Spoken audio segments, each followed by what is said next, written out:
The blade touched Lucky's throat before the waiter brought dessert. November 22nd, 1934. Rouse Restaurant, East Harlem, 10:17 p.m. 1 second Lucky Luciano was discussing loan sharking rates with a potential business partner. The next second, 8 inches of steel was pressed against his carotid artery. Vincent the Blade Scalisi, 6'2", former butcher from Naples who'd earned his nickname the hard way. Hands that had cut meat for 15 years before they started cutting people. 23 confirmed kills, all with knives, all up close, and he'd just put a blade to Lucky Luciano's throat in a room with 12 witnesses. "Don't move," Vincent said. His voice was Neapolitan Italian, thick accent, sharp consonants. "You move, you bleed." The blade was cold against Lucky's skin, sharp enough that Lucky could feel it would take almost nothing to break through. One wrong breath, one flinch. Meyer Lansky's hand moved toward his jacket, toward his weapon. Vincent's free hand shot up. "Stop. Your friend pulls a gun. I open his throat before the shot. Everyone sees it. Understand?" Meyer's hand froze. Albert Anastasia was 3 tables away, had already stood, gun half drawn. Vincent's 2 men, positioned by the door and kitchen, had their weapons out, aimed at Albert, at Meyer, at the 12 diners who'd suddenly stopped eating. The restaurant went silent. Forks hung suspended. Wine glasses stayed raised. Even breathing seemed to pause. Lucky raised his right hand, slowly, palm facing Vincent. Calm. Meyer hesitated. Albert's gun stayed half drawn but didn't rise further. Lucky looked at Vincent Scalisi, looked directly into eyes that had watched men die, eyes that expected terror. "Vincent," Lucky said. His voice was quiet, completely quiet, like he was asking about the weather. Vincent pressed the blade harder, not cutting, but close. Lucky could feel his pulse against the steel. "You know who sent me?" Vincent asked. "I can guess. Vito Genovese says hello, says you've been operating in his territory, says you owe him $20,000 in tribute, says if you don't pay, you don't leave this restaurant." Lucky was quiet for a moment, just looking at Vincent, not at the knife, at the man holding it. "Vincent," Lucky said, his voice even quieter now, almost gentle, "you're making a mistake." "Yeah? What mistake? You put a knife to my throat in front of 12 people. You think that ends well for you?" Vincent smiled, not friendly, the smile of a man who'd done this before, who'd won before. "I think it ends with you paying, or bleeding. Your choice." Lucky looked at him for 3 more seconds, then spoke, each word careful, deliberate. "Take the knife away. Walk out of here. I'll forget this happened. You have 5 seconds. Vincent laughed. "You're giving me orders, with my knife at your throat. 4 seconds. "You got balls, Luciano. But balls don't." 3 seconds. Vincent's smile faded. Something in Lucky's voice, in his eyes. No fear, just certainty. 2 seconds. "I'm not." Lucky's voice dropped to barely above a whisper. Only Vincent could hear clearly. 1 second. "Choose." Vincent pulled the knife back, not because Lucky ordered it, because something in that countdown made him understand he was in the wrong room, with the wrong man, making the wrong choice. Lucky stood, straightened his collar, looked at Vincent. "Leave New York tonight. If I see you tomorrow, this conversation ends differently." Vincent backed toward the door. His 2 men followed, weapons still drawn, eyes locked on Meyer and Albert. They left. The door closed. Lucky sat back down, picked up his wine glass, took a sip, his hand completely steady. Meyer stared at him. "Charlie, he had a knife to your—" "I know what he had," Lucky interrupted. "Everyone saw what he had. And I just showed everyone in this room that knives don't scare me, that threats don't work, that Vincent Scalisi made a mistake he'll spend the rest of his short life regretting." Albert walked over, holstered his weapon. "What do we do?" Lucky looked at his wine glass, swirled it gently. "We wait 72 hours. Then we teach Vincent what happens when you put sharp objects near my throat. To understand what happened next, you need to understand what Vincent Scalisi had just done. In their world, putting a blade to another boss, even on someone else's orders, was a declaration. It said, 'I don't respect you. I don't fear you. You're worth less than the steel I'm holding.' Vincent Scalisi had just told every person in Rouse that Lucky Luciano could be threatened, intimidated, treated like someone who pays tribute instead of collects it, and Lucky had let it happen, hadn't fought back, hadn't ordered Vincent shot, had given him a chance to leave. To some people, that looked like weakness. Lucky knew better. Responding in the moment, grabbing the knife, starting a bloodbath in Rouse, would have been satisfying. Brief, stupid. What Lucky planned to do was something else entirely. Maya waited until they were in the car before he spoke. Charlie, that was calculated. Lucky interrupted. That was calculated. Vincent Scalisi put a knife to your throat in front of 12 people. I know. Genovese sent him. This is a direct challenge. I know that too. So what are we doing? Lucky was quiet for a long moment, staring out at Harlem passing by. We're making an example, he said finally. Not of Genovese. Not yet. Of Vincent. Because Vincent held the knife. Vincent made the choice. And Vincent needs to understand that some throats you don't touch. When? Albert asked, from the back seat. 72 hours. I want him to think he won. I want him relaxed, confident, telling the story. Then we move. Vincent Scalisi went home that night, thinking he'd accomplished something. Had put a knife to Lucky Luciano's throat. Had demanded $20,000. Had made him back down in front of witnesses. The story spread through Little Italy by morning. By afternoon, every Italian gang in Manhattan had heard it. By evening, Vincent was at a bar on Mulberry Street, telling the story himself. And Luciano just sits there, Vincent was saying, his third grappa in hand, frozen like a statue. Gives me this countdown like he's got options. 5 seconds, 4 seconds, like what's he gonna do, bleed on me? The men around him laughed, bought him drinks, slapped his back.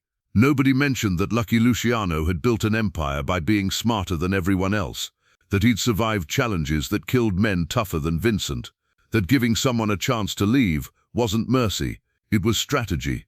Vincent celebrated for 3 days. On the 4th day, his world collapsed. November 25th, 7:23 a.m., Vincent Scalisi was leaving his apartment on Elizabeth Street. Same routine as every morning, espresso at Café Palermo, newspaper, cornetto, then to wherever Genovese needed him. He made it to the corner. That's when the car pulled up. Black Packard, Meyer Lansky behind the wheel. Get in, Vincent.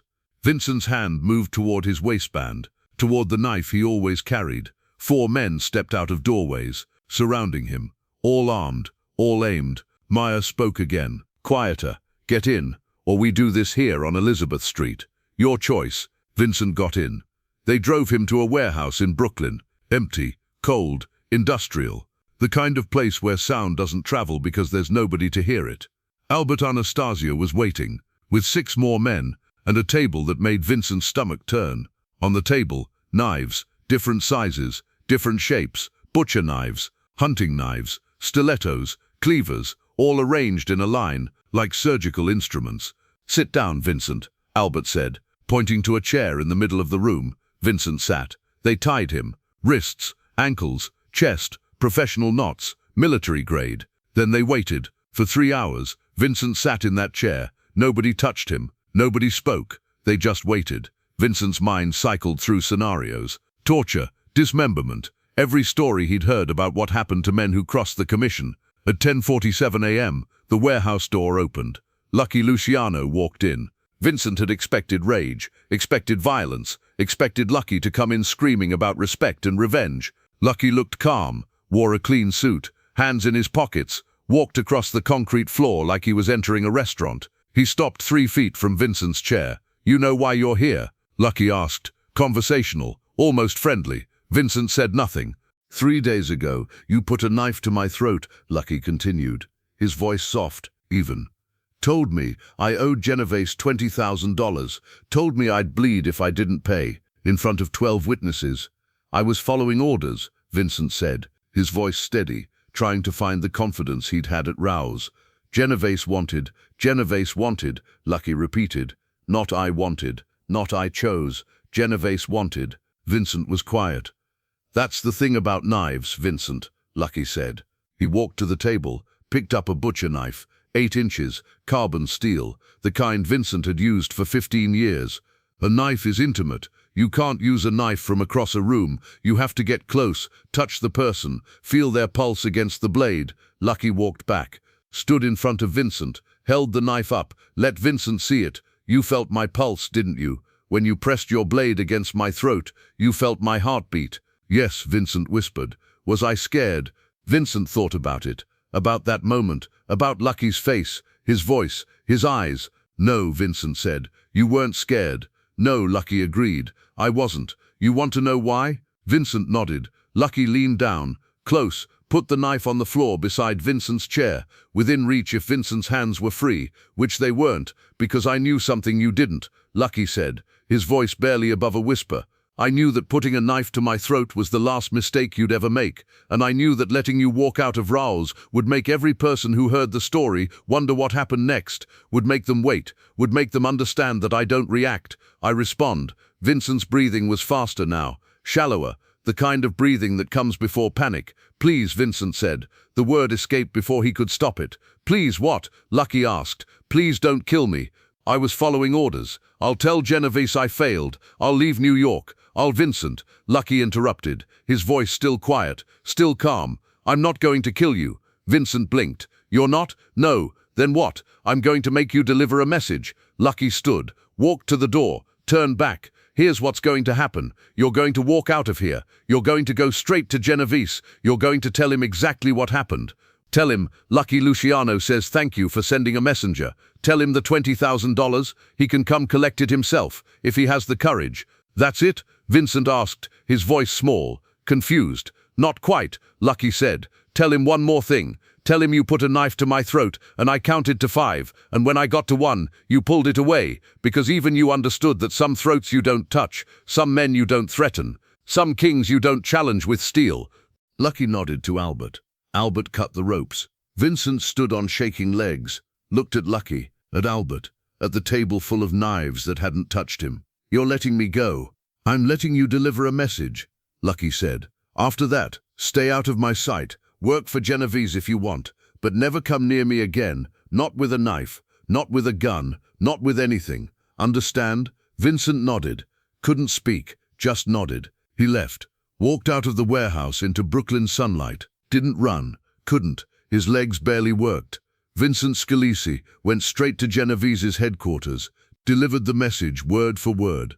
Genovese listened, his face showing nothing. When Vincent finished, Genovese asked one question. Did they hurt you? No. Why not? Vincent thought about it, about the warehouse, the knives, the fear, the message. Because hurting me would have been about revenge. Letting me go, that was about power. About showing everyone that Lucky Luciano doesn't need to hurt people to make them understand. Genovese was quiet for a long time. Then he stood, walked to the window. The $20,000? Genovese said, not looking at Vincent. He said you can come collect it yourself. Genovese laughed, not happy. The laugh of a man who's been outplayed. We're done with Luciano, Genovese said. Pull everyone back. No more collections in his territory. No more challenges. We made our move. He made his response. He won. Years later, someone asked Meyer Lansky why they didn't kill Vincent Scalisi. Because killing him would have satisfied us for a night, Meyer said. Sending him back to Genovese with that message, that satisfied us forever, and taught every knife man in New York that Lucky Luciano's throat is off limits. Did Genovese ever try again? Meyer smiled. What do you think? I think no. You think right. You think right. If this story showed you what real power looks like, hit subscribe. We're uncovering the moments when mercy was more dangerous than murder, when letting someone live sent a stronger message than killing them, when one man turned a knife threat into a lesson nobody forgot. Turn on notifications. Lucky Luciano always had the last word. Drop a comment. Would you have killed Vincent or let him deliver the message? Lucky Luciano, 1897 term, and the man whose throat couldn't be touched. The king who turned threats into messengers. The boss who proved that real power doesn't need to draw blood. Rest in power.